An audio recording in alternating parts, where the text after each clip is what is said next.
দেশের উত্তর পশ্চিমাঞ্চলের জেলা রাজশাহী যেমন কৃষিজ উৎপাদনে সমৃদ্ধ, তেমনি এখানে বাড়ছে ক্ষুদ্র শিল্প প্রতিষ্ঠান। ফলে এই রাজশাহীর সাথে যোগাযোগ বেড়েছে খুলনা ও বরিশালের বিভিন্ন জেলা উপজেলার।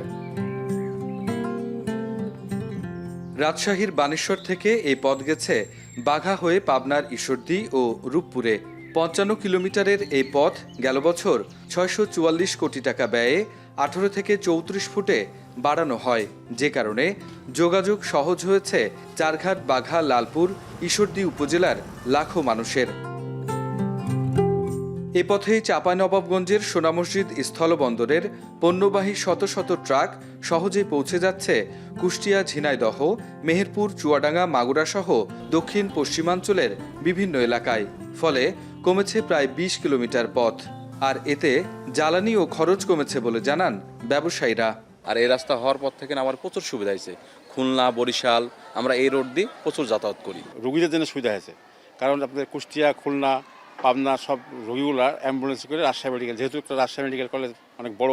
সোনা মসজিদ থেকে যে গাড়িগুলো লোড করে সাতক্ষীরা, ভোমরা, যশোর, বেনাপুল, তারপরে বিভিন্ন জায়গার এই লাইনে দিয়ে গেলে তাদের জন্য সুবিধা। আসলে ঘুরে যেতাম। এখন আপনার এদিক দিয়ে সোনা মসজিদ থেকে বা বানেশ্বর থেকে যদি আপনি এদিক দিয়ে বাঘা, চারঘাট হয়ে যান, তাহলে রাস্তা মোটামুটি আপনি ২০ কিলোমিটার রাস্তা, ২০-৩০ কিলোমিটার রাস্তা কম বেশি। ধরেন যে ১০-১৫টা তেল বাঁচবে। রাজশাহীর বাঘার মসজিদ মোড়, রাজার মোড় বা লালপুরের তেপুকুরিয়া ও আড়পাড়া ঘাট প্রতিদিন ভোর থেকেই প্রায় ৬৬৮টি গ্রাম থেকে ঈশ্বরদী, ইপিজেড ও রূপপুর বিদ্যুৎ কেন্দ্রে ছুটছেন বিদ্যুৎ শ্রমিকেরা। আমরা রাজশাহী জেলা বাঘা থানা থেকে এখানে এসেছি, আমরা গাড়িতে যাতায়াত করি। তো এটা আমাদের জন্য অনেকটা একটা প্লাস পয়েন্ট, আমাদের কর্মসংস্থানের জন্য ভালো। বাড়িতে যারা যে মহিলারা বসে থাকে, স্বামীর হয়তো বা ইনকামে চলতে পারছে না, তারা ইপিজেডে গার্মেন্টসে চাকরি করে, তাদের সংসারটা উন্নতির দিকে হয়েছে। ভালো যাতায়াতের সুবিধাটা ভালো আছে। এখানে ইপিজেডের ভিতরে যে ফ্যাক্টরিগুলো আছে এখানে সুযোগ সুবিধা ভালো, আমাদের ফ্যামিলিগুলো ভালো চলতেছে। এ অবস্থায় স্থায়ী ও অস্থায়ী কর্মী পেতে সহজ হয়েছে ইপিজেড প্রতিষ্ঠানগুলোর। আর দক্ষ ও যোগ্য কর্মী পাওয়ায় প্রত্যাশা অনুযায়ী উৎপাদন করতে পারছেন তারা। কাজের সন্ধানে এসে এখন এমন একটা জায়গায় আসছে যে তার বিচার করার সুযোগ নাই যে এটা হলো লেবারের কাজ। এখন লেবারের কাজ বলে কোনো শব্দ নাই, সবাই সব কিছুতে অভ্যস্ত হয়ে গেছে এবং প্রত্যেকটা জায়গাতে আপনি কাজ করার জন্য প্রচুর লোক পাবেন, আপনার মন মতো লোক পাবেন। ভৌগোলিকভাবে ৪ জেলার মাঝামাঝি অবস্থিত ঈশ্বরদী ইপিজেড। সড়ক সুবিধায় মোট শ্রমিকের ১৬% রাজশাহীর, ৩৫.৫% নাটোরের বলে জানান ইপিজেডের নির্বাহী পরিচালক। যে ২০,০০০ ওয়ার্কার এখানে কর্মকাণ্ড করছে, এরা সরাসরি ইপিজেডের উৎপাদনের সাথে জড়িত।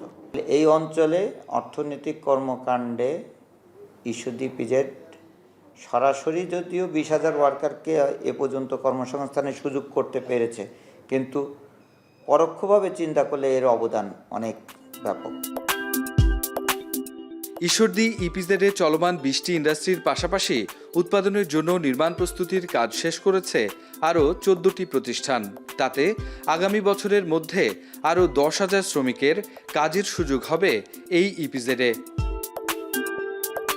রূপপুর পারমাণবিক বিদ্যুৎ কেন্দ্র এবং ঈশ্বরদী ইপিজেড এ অঞ্চলের কর্মসংস্থানের বিকেন্দ্রীকরণের দারুণ একটা উদাহরণ বলা যেতেই পারে।